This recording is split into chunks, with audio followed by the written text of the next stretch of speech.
This is a reading from my book, Splitting the Atma, Revelations on Yoga. This is chapter 4, called Freudian Psychology and Subtle Body Anatomy. I notice the word ego used often in modern culture, especially in the New Age movement. It often seems that if a person speaks in a certain tone, with a certain authority, or from a certain vantage point, they might be accused by a listener of speaking from the ego, or some similar statement. I've witnessed this happening in groups and in written forums. I've wondered, what is the nature of this common accusation of ego mentality? Does it make serious sense, or is it nonsense?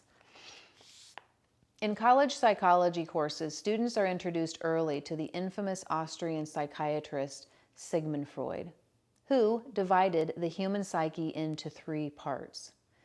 This article aims to compare or associate Freud's 3 developmental parts with certain developmental parts of yogic subtle body anatomy that may be discovered while working the yoga process or another discipline. The 3 parts of the psyche Freud identified are the id, the ego, and the superego. The 3 parts of the yogic subtle form I will be associating them with are the Kundalini, the Buddhi, and the Atma, also known in English as the primal life force, the intellect, and the spiritual self, or core self. In this comparison, the id part of your personality is the primal life force, in Sanskrit called Kundalini. Present in past lives and in between bodies while in an astral environment, and present right now in your current incarnation, this psychic energy is primitive and instinctual. The id is driven by survival and immediate gratification of wants and needs. If needs are not satisfied, the result is anxiety, fear, and tension.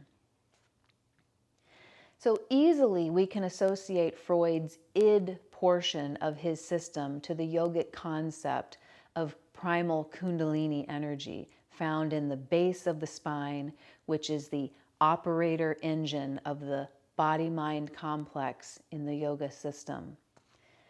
In this context, the Kundalini, or id, is the causal energy behind the eventual development and sustainment of the intellect.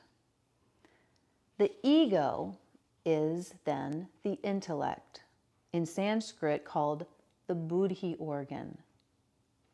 As I see it, if a person accuses another of speaking or acting from ego, what they are technically saying is that the person is speaking or acting from the intellect.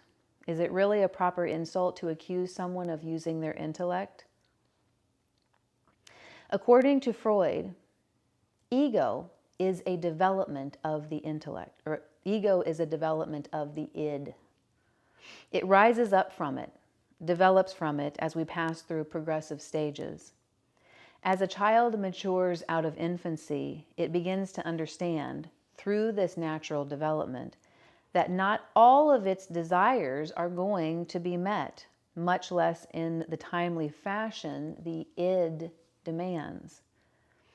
The ego becomes a natural limiter, a smarter, more socially appropriate expression of the primal and demanding, desire-fulfilling, self-centered id. Last and most important in the structure of the self is the highest self itself, what Freud called the superego. In yogic terms, I relate this part, in part, to the Atma, the core self. Like the spiritual self, the superego works in contrast to, or in a sort of opposition with, the drives of the id or Kundalini. The superego should also be looked at as a further evolution of ego intelligence. We can see that intelligence may develop an even higher capacity for what we might call conscience, or the ego ideal. Here is the basic breakdown of my idea. The id equals the Kundalini, primal life force located at the base of the spine that runs all of the systems of your body and mind. The ego equals the Buddhi, intellect organ located in the subtle front of the head, the forebrain area, the frontal lobe. The SuperEgo equals the Atma, the spiritual person who, through use of a developed intellect, becomes aware of itself and its own highest ideals of selfhood, found in the center right now of your headspace. Let me know if you have anything to say about that, or if you have any questions, let me know in the comments. Thanks for listening.